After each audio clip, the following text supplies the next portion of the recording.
bienvenue sur Planet Wargame pour un nouvel épisode de l'Or du Lore. Au passage, c'est pas moi qui choisis les tasses à la maison, j'ai pas la main là-dessus, alors bon, pas de jugement, faites pas chier.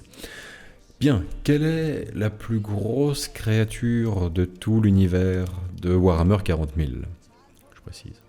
Parce que franchement, j'ai la flemme de voir l'avalanche de ta mère en commentaire, en réponse.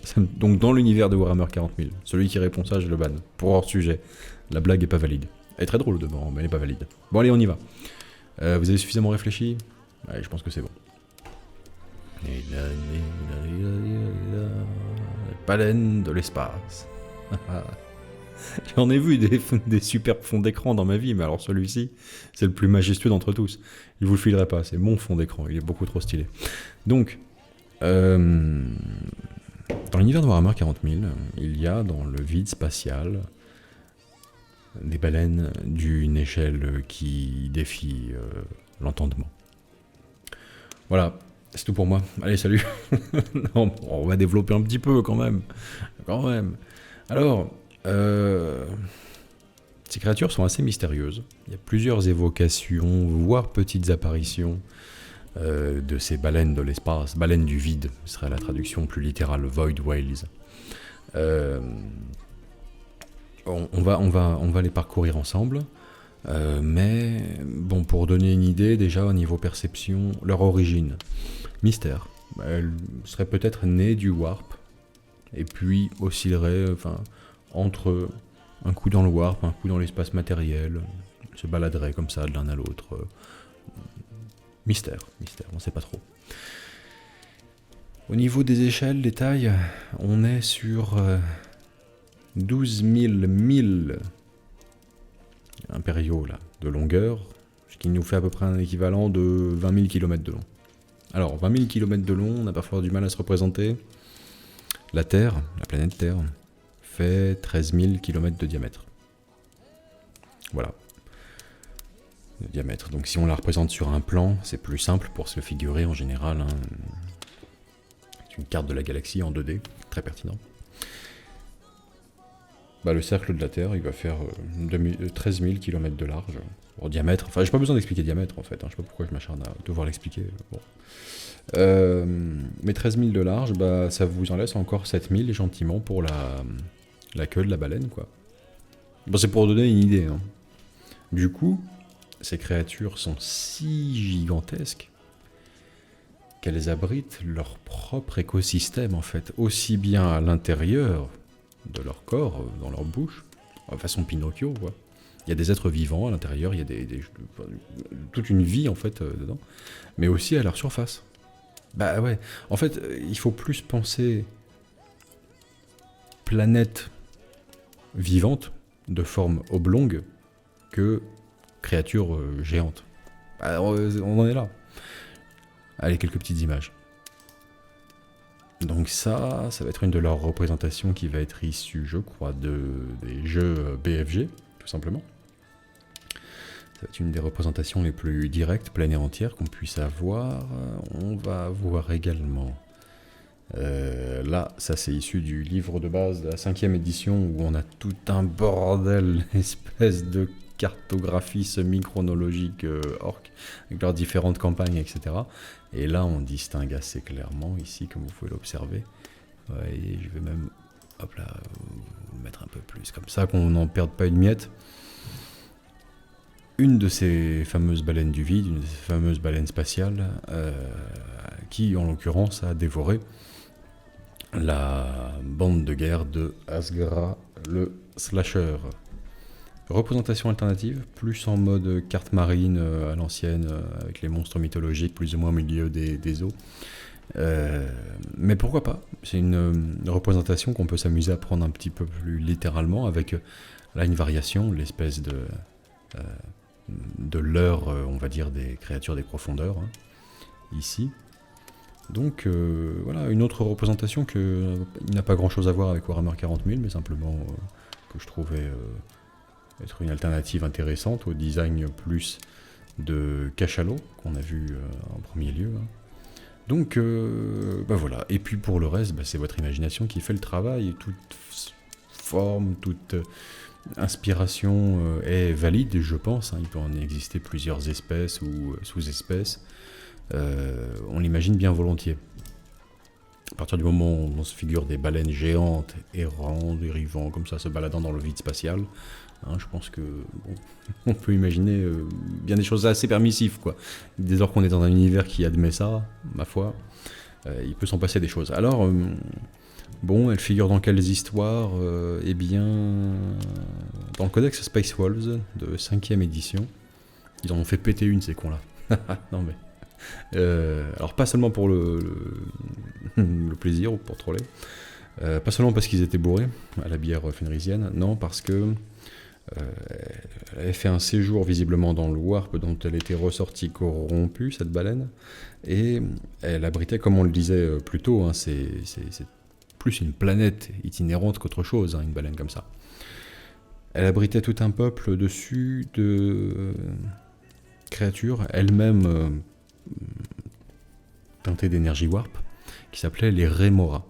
Plutôt astucieux comme truc. C'est un petit peu comme les petits poissons qui viennent s'agglutiner comme ça sur la peau des requins ou autres grosses créatures marines, à vrai dire, pour une relation un petit peu symbiotique, on va dire, où les petits Remora se nourrissent des parasites qui infestent la peau de ces créatures-là, donc les nettoient tout simplement, et puis ça leur fait leur bouffe, et enfin voilà, c'est pas mal, donnant-donnant, quoi. Bon, donc là c'était plus des créatures plus humanoïdes, intelligentes que ça, les Remora, mais avec deux petits crocs un peu vampiresques quand même, pour le côté un petit peu toujours parasite, etc. Donc voilà, les Space Wolves ont envoyé une escouade qui a fait le boulot, demeurant devant triompher de ces Remora, en tout cas éviter de se faire tuer avant d'accomplir leur mission, et ils ont fini par faire péter la baleine en plaçant dans son cœur, organe interne, une charge à fusion gigantesque, et puis se barrer avant le feu d'artifice, quoi. Donc voilà, on en a également mentionné dans Dark Imperium. Alors attention, je dis ça avec prudence parce que Dark Imperium, je vais avoir lu la première série de romans, ils ont été entièrement réécrits, retravaillés, etc. post V9. J'ai pas lu la nouvelle version, je pense qu'à cet égard ça change pas grand chose. Ça va être pareil dans le cycle Sombre Imperium en français, avec Guerre et Peste derrière, tout ça. Ils ont dû conserver complètement cette partie-là, mais on a des baleines du vide infestées par Nurgle. Et je vous en dis pas plus. Enfin, j'ai déjà tout dit en fait. Mais bon, c'est comme ça. Donc, délirant. Qu'est-ce qu'on peut imaginer avec ça? Rien. Pour la représenter, mais enfin, abandonner ici, je veux dire, ça n'a aucun sens. Le seul jeu dans lequel on pourrait vaguement envisager de la représenter, ce serait Battlefleet Gothic, évidemment, où là, on est déjà avec des croiseurs qui sont, des vaisseaux impériaux qui sont d'une telle, ou non d'ailleurs, pas impériaux, mais qui sont d'une telle échelle, de telle taille, qu'on peut imaginer représenter sur la table une baleine du vide. C'est déjà balèze, hein, mais pourquoi pas. En dehors de ça, j'ai envie de dire non, c'est pas la peine. Déjà que on recule un petit peu, on foire le test de commandement tous collectivement pour représenter le cathédrale d'assaut, vu dans un précédent lore du lore, mais alors là, à 20 000 km de long, tu vois le bestiau, encore une fois, c'est une fois et demie la Terre en longueur, quoi. Donc, sacré bestiole. Par contre, ça suscite tellement de questions.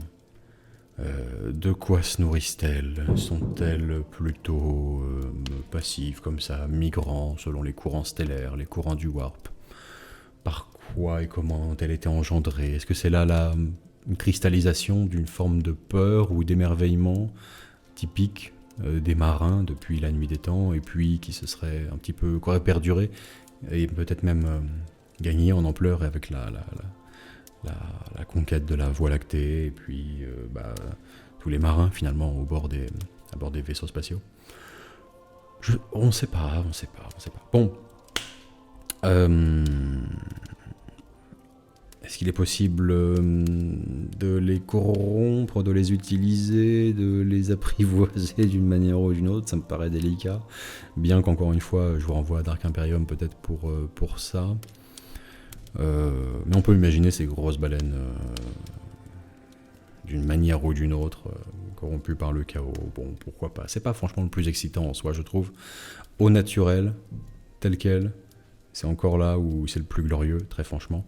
Quel genre de créatures peuvent-elles abriter, mais aussi et surtout, alors moi je suis pas, c'est pas mon rayon, hein, je connais rien en physique, mais quand même, il me semble qu'une créature d'une telle échelle aurait son propre champ gravitationnel et qui serait pas négligeable. Alors quand ça passe à travers votre système solaire, ça doit bien se sentir cette affaire. Il y a moyen que ça accroche une lune ou deux au passage, enfin je sais pas, mais ça doit un petit peu bouleverser l'alignement en désastre cette affaire. Enfin, donc ça peut être pourquoi pas en revanche là où on peut l'exploiter, c'est en fond de thème de campagne ou d'armée ou ce genre de choses. Ça change un petit peu du côté mystique, présage mystique, je sais pas où, quand les planètes seront alignées, alors bon bah il se passera ci, il se passera ça. Pourquoi pas, hein, ce qui est toujours valable. Mais là, non, une baleine qui passe, c'est tout. Elle est où? Bah elle est partie, hein, ça fait longtemps. Hein. Par contre, ouais, va falloir qu'on parle un petit peu parce que... là, mais sans heurter quoi que ce soit sur son passage, ça a quand même fait l'effet d'une boule de bowling dans un jeu de quilles, c'est-à-dire que notre système solaire est complètement déréglé, ça va être le bordel là. Pourquoi pas? Ça peut être un début de thème de campagne. Ça peut être le lore, évidemment, ça va sans dire, hein, d'un rogue trader, d'un capitaine orc. Il paraît que le capitaine Badrock des corsaires orcs prétend en avoir tué une. Bon. Alors, élucubration orquesque ou stricte vérité, bah ça c'est à vous de décider, faut voir. Bon. Mais ça peut être le lore complètement d'un rogue trader ou justement d'un corsaire, d'un flibustier orc. Ça peut être glorieux. Bah, vous avez tous les éléments réunis en fait pour faire votre espèce de reenactment de Moby Dick à travers le fluff de votre personnage. Moby Dick, glorieux, franchement. Je sais qu'il n'y a pas meilleur moyen de dégoûter quelqu'un de l'idée de lire un livre que de lui dire mais lisez ce livre. Mais franchement, lisez ce livre. C'est glorieux, putain. Pur morceau de littérature, il se passe rien fondamentalement, et puis il n'y a pas de truc central. Mais simplement, par contre, c'est juste un joyau littéraire, quoi. C'est merveilleux. Bon, quoi qu'il en soit, si vous voulez faire votre petite capitaine Orcab, c'est possible. Lore approved, official chapter approved, vous avez le droit. Il y a des baleines géantes dans l'espace. Est-ce qu'on peut en imaginer une qui a une particularité physique qui la distingue des autres? Blanche, par exemple. Il serait une sorte de monstre antique, passablement énervé et semblant immortel. On peut l'imaginer. Donc Moby Dick 40K, bien sûr, ça passe. Insérez ici votre version différente d'Akab qui vous plaît, quoi. Bon. Tout ça est imaginable. Ah, petit insert de la part du Vince du futur, je me suis rappelé d'une règle que j'avais implémentée dans la campagne Venexian Sector et qui pourrait servir pour en quelque sorte à un moment donné faire entrer en scène ces fameuses baleines spatiales dans vos parties d'une manière. Cette règle n'avait rien à voir dans le thème, mais le but était de, en quelque sorte, représenter ce qui ne saurait être représenté. Il s'agissait de la Tarrasque légende, hein, des chevaliers de Caelonia, qui serait une créature antique d'une telle échelle que, évidemment, elle ne saurait absolument pas être représentée sur la table de jeu, ça n'aurait aucun sens. Si tant est que cette légende est quoi que ce soit de vrai, bien sûr. Enfin, dans la logique, ça pourrait être utilisé pour les baleines un peu de la même manière. L'idée était, bon, hein, on ne sait pas très bien si ça relève de l'hallucination collective à cause des spores hallucinogènes répandus par les arbres à la pleine saison, ou bien s'il y avait vraiment une créature de multiples fois plus grande qu'un titan imperator qui serait abritée sur cette planète gigantesque. Mystère, quoi qu'il en soit, l'idée était la suivante. Au début de chaque round, jetez 4d6, si les 4d donnent 6, oui, donc c'était pour représenter le caractère exceptionnel. Toutes les unités sont sujettes à une hallucination collective due à des spores psychotropes ou sont désarmées par la vision d'une chose absolument incroyable au loin. Voilà, c'est là où on en arrive à notre petite jonction avec la baleine spatiale. Imaginez simplement, pourquoi pas, qu'une une de ces baleines spatiales fasse son apparition dans le ciel, à la juste distance pour qu'on en perçoive vaguement la forme, mais quand même pas trop près, pour pas que, de toute façon, quoi qu'il arrive, il y a une espèce de collision plutôt, une attraction désastre. Bon, bref. Donc, mais juste le fond d'écran dans le ciel, quoi, la baleine dans le ciel. Oh, putain. Vision désarmante, au demeurant, s'il en est. Hein. Donc, comment je représentais ça? Jetez 2d6 pour chaque unité. Si le résultat est supérieur à la caractéristique de commandement non modifiée de l'unité, elle ne peut pas se déplacer, manifester de pouvoir psychique, tirer, charger ou effectuer d'actions durant ce round. Un peu drastique comme règle, mais 2d6, et si c'est supérieur au commandement, l'unité est subjuguée, tout simplement, elle perd le fil de ce qui est en train de se passer, parce que il y a quelque chose de tellement incroyable qui se manifeste à l'horizon que... faut imaginer ça. On peut y ajouter, pourquoi pas, c'est vrai, un truc qu'on n'a pas évoqué jusque-là, mais le chant des baleines, bah oui, baleine spatiale, toute baleine spatiale qu'elle soit, il n'y a pas vraiment de son dans l'espace. On emmerde la physique. Non mais évidemment. Bon bref. Donc tout le monde est en mode grand bleu, paumé quoi. Ils ont du Eric Serra dans la tête et ils sont... merde. Incroyable. Ouais, pourquoi pas. Petite règle qui peut être fun. Si tout l'enjeu de votre campagne initialement est de dire que c'est la migration d'une de ces baleines solitaires qui va avoir bouleversé complètement le système solaire, son équilibre gravitationnel, et qui va avoir engendré toute une série de conflits par un phénomène en cascade, on va dire, d'événements qui en déclenchent d'autres, eh bien pourquoi pas la faire apparaître une fois et une fois seulement dans tout le cadre de la campagne, avec un round où il y a cette règle spéciale, quoi. Bon, on la verra pas, mais les joueurs se souviendront que leurs armées ont vu la baleine, quoi. Ah, ça pourrait... Pourquoi pas. Encore une fois, hein, il s'agit de représenter ce qui ne saurait être représenté. Rappelez-vous qu'il y a des peuples à la surface de ces baleines qui vivent, des civilisations qui prospèrent, d'autres qui s'éteignent. Et une histoire, des âges géologiques, même à la surface de la peau de la baleine, sans doute. Enfin, géologique, on se comprend. Mais c'est un monde, quoi. C'est un monde. Une baleine-monde. Magnifique. À quoi ça peut ressembler? Tout ce que vous voulez. Cachalot, plutôt énervé, furieux. Prédateur. Une baleine bleue. Voilà. Bon, paisible, magnifique. Enfin, le côté un peu gracile, quelque part, pour cette créature, malgré tout, immense. Requin, baleine, pourquoi pas? Oui, c'est un poisson, techniquement, faites pas chier. C'est pas le sujet. Mais créature sublime, s'il en est, quand même. Enfin, tout peut y passer, voilà, dans ce que vous imaginez. C'est sublime. C'est tout? On se quitte là-dessus? Ah non, on se quitte pas là-dessus. Il y a aussi des kraken du vide, évidemment, sinon ce serait pas drôle. Et là, cette fois-ci, je vous laisse là-dessus. Démerdez-vous. Allez, à la prochaine.